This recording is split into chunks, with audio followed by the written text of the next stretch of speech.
I'm glad that you guys are laughing because there's definitely a correlation between a healthy lifestyle and a healthy marriage. If you're enjoying life and enjoying marriage, you will actually live longer, you'll be healthier, you have less sick days. I mean, there's a lot of correlation between your physical health and marriage. And so what we want to do is to help you guys at least see what it's going to take to build healthy marriages in America. This is actually an ad from Prevention Magazine. You guys get this all the time, the ads for Prevention Magazine. And one of the chapters in a book that they were trying to sell is why bad marriages can lead to diabetes.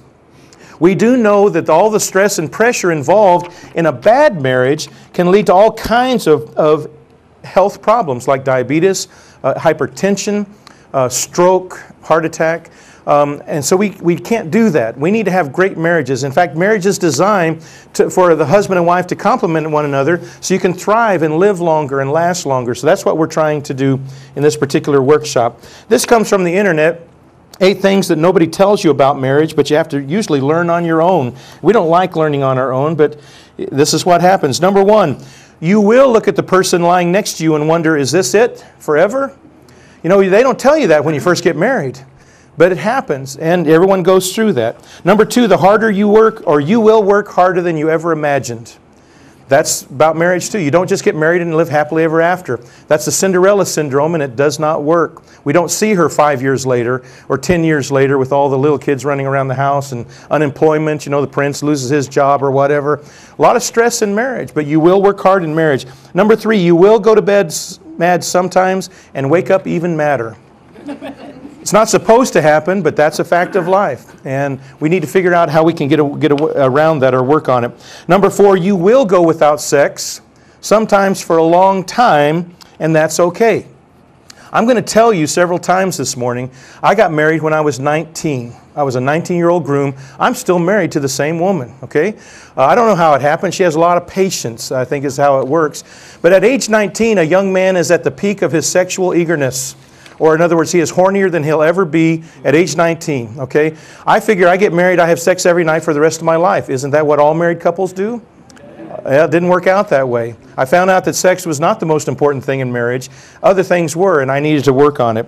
Number 5, getting your way is not usually as important as finding a way to work together. If you go into marriage or any time in your marriage, you're constantly demanding your way, it's not going to work. It's going to mess things up. Even if you are successful and get your way, it's still not going to provide a great marriage. Number 6, a great marriage does not mean no conflict. It simply means a couple keeps trying to get it right. Whenever you have a conflict, it just means, hey, things need to change. Let's change. Let's adapt. Whatever it needs, whatever it takes.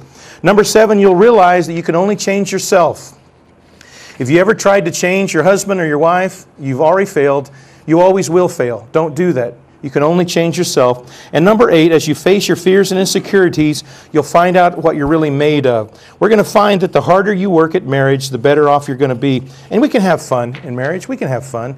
So let's have fun building healthy marriages. Okay, a couple more funnies, and then we'll get to the serious stuff here. Okay? A couple drove down a country road for several miles not saying a word. An earlier discussion led them to an argument, and neither one of them wanted to concede their position. Have you guys ever done that? Been driving and not talking to each other? Okay.